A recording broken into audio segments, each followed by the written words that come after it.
देखिए, मैंने जिस दिन ये ऑर्डर आया था उसी दिन अपना पक्ष रख दिया था। पहली बात, एससी एसटी का जो रिजर्वेशन है उसका आधार आर्थिक नहीं है कि उसमें क्रीमी लेयर या वर्गीकरण किया जाए। उसका आधार जो है वो अनटचेबिलिटी है, छुआछूत है, भेदभाव है, जातीय उत्पीड़न है। तो सर्वोच्च न्यायालय को हमारी फिक्र, ये बहुत अच्छी बात है, लेकिन सर्वोच्च न्यायालय को सबसे पहले उन्हीं के ऑर्डर के अकॉर्डिंग जातिगत जनगणना करानी पड़ेगी। फिर उसके आंकड़े जुटाने पड़ेंगे, उसके आर्थिक आंकड़े भी जो है जारी करने पड़ेंगे, तभी वो सब चीजें कर सकती है। तो उनको करना पहले चाहिए। अगर वो दलित वर्गों के इतनी हितैषी हैं तो उनको सारा बैकलॉग भरवाना चाहिए और जातिगत जनगणना के ऑर्डर सरकार को देने चाहिए। अगर एससी एसटी एकजुट रहेगा तभी अपनी लड़ाई लड़ पाएगा।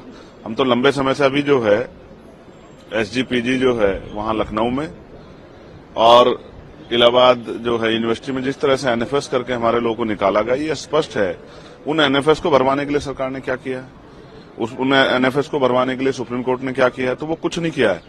हाँ, हमेशा कोशिश ये की गई है कि इनके जो लड़ने वाले लोग हैं उनकी ताकत कम किया जाए। अब एससी एसटी बंटने वाले नहीं, आप ही देख लो इस फैसले का कितना समर्थन, कितना विरोध हो रहा है। तमाम लोगों में इसका विरोध है। तो हम स्पष्ट हैं कि हम अपने लोगों को बंटने देंगे और हमें अपने लोगों की चिंता है। इसलिए हमने स्वतः जो है 1.5 साल पहले मांग की थी कि जिन जातियों को अवसर नहीं मिला है उनको उनका आरक्षण बढ़ा के 15% शेड्यूल कास्ट को मिलता है और 5% बढ़ा के उन बाकी जातियों को आरक्षण देने की व्यवस्था सरकार करे। ये 1.5 साल पहले हमने लखनऊ पीसी करके कहा था और दिल्ली में भी।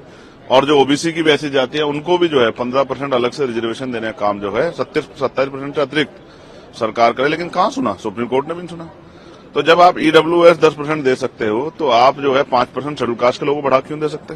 तो मेरा मत तो ये है कि 100% रिजर्वेशन 2% सरकारी नौकरी में कर देना चाहिए। 98% प्राइवेट सेक्टर है, 2% सरकारी नौकरी में 100% रिजर्वेशन होगा। तो इसकी इतनी संख्या उसको आधार पर उसको मिलना चाहिए। हम सहमत हैं, हमारे भाइयों को कुछ मिलेगा तो हम तो आगे बढ़कर उनका स्वागत करेंगे। लेकिन अगर कोई साजिश करके, कोई षड्यंत्र करके हमारे अधिकारों को लूटने का काम किया, छीनने का, तो ये हम बर्दाश्त नहीं करेंगे। डाका नहीं बर्दाश्त करेंगे अपने हकों पे। इसके लिए चाहे सरकार से जो अध्यादेश लाने की बात हो, चाहे सुप्रीम कोर्ट में जो है रिपिटिशन दाखिल करने की बात हो, या मैं आज सारे मेंबर ऑफ पार्लियामेंट जो शेड्यूल कास्ट शेड्यूल ट्राइब के हैं या जो सामाजिक न्याय को मानते हैं उन सबसे चर्चा करूंगा।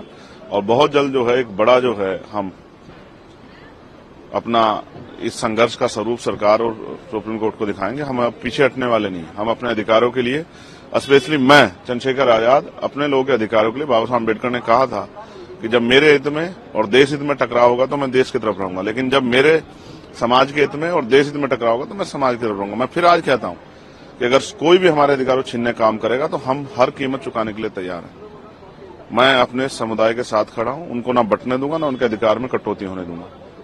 उनके लिए खड़ा हूं, उनके लिए था, उनके लिए हूं और उन्हीं के लिए हम लोग राजनीति कर रहे हैं। धन्यवाद। वक्फ बोर्ड में बात आ रही है, वक्फ एक्ट की चेंजेस होने वाले हैं, उसमें कुछ कानून बदलने वाले हैं जिससे प्रॉपर्टीज का मुसलमानों की कितनी हितैषी है केंद्र और यूपी की सरकार और तमाम सरकारें बीजेपी की, इसकी से छिपावा नहीं। मैं फिर कह रहा हूं, आपका मकसद जो है इन वर्गों को कमजोर करना हो सकता है, ताकतवर करना नहीं हो सकता। कभी हम अच्छी तरह